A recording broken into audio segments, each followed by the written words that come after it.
Congratulations sa inyong dalawa. Ang masasabi ko lang sa inyo bilang mag-asawa, lagi kayong magmamahalan, magbibigayan. Kasi pag hindi kayo nagbigayan, mag-uunawaan lagi kayo. Yun ang importante. Lagi niyo pag-uusapan yung kung ano man ang nagiging problema ninyo, kayong dalawa. Basta pag-usapan lang ninyo at laging mananalangin sa Panginoon Diyos. Napakaganda naman po. Si Sir naman po. Congratulations, Joy and Vim. May God bless your union from this day forward. Let me share an Irish blessing for both of you.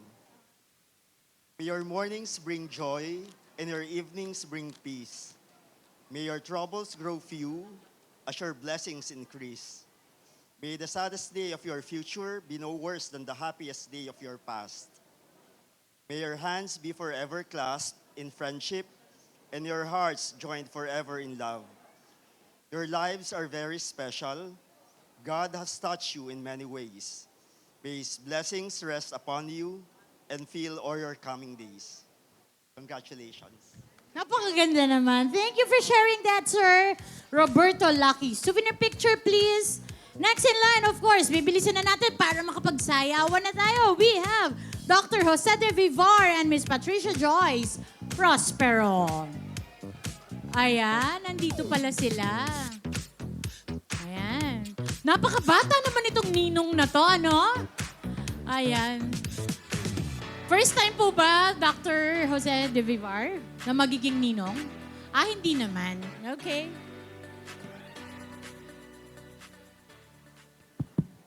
Cass, eto na.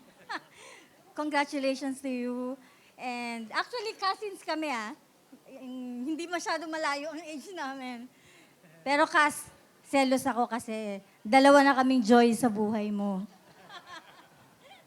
Anyway, congratulations to both of you. Best wishes. Congratulations and best wishes sa inyong dalawa. Sana, syempre, forever na to. And sana humaba ang pasensya nyo sa isa't isa in this wild journey.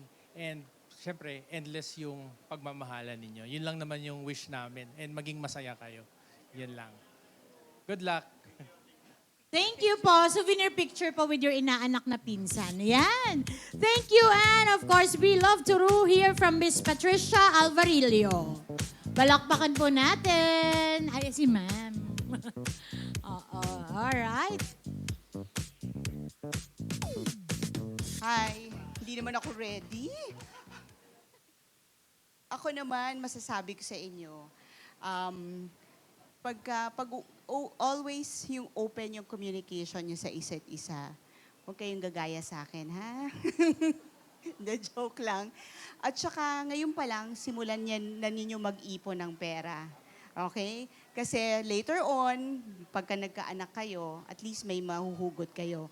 Siyempre, mag-ipon kayo sa BDO. Okay? Okay. Sige, thank you. Wow, BDO. We find ways. Picture po ni Nang. Thank you very much. And of course, joining us on stage are Mr. Ed Cambao and Miss Rosario Pili. Yan. Nasaan ba sila? Andito pa po ba sila? Are they still here? Sir Ed Cambao and Ma'am Rosario? Ayun po. Ayan sila.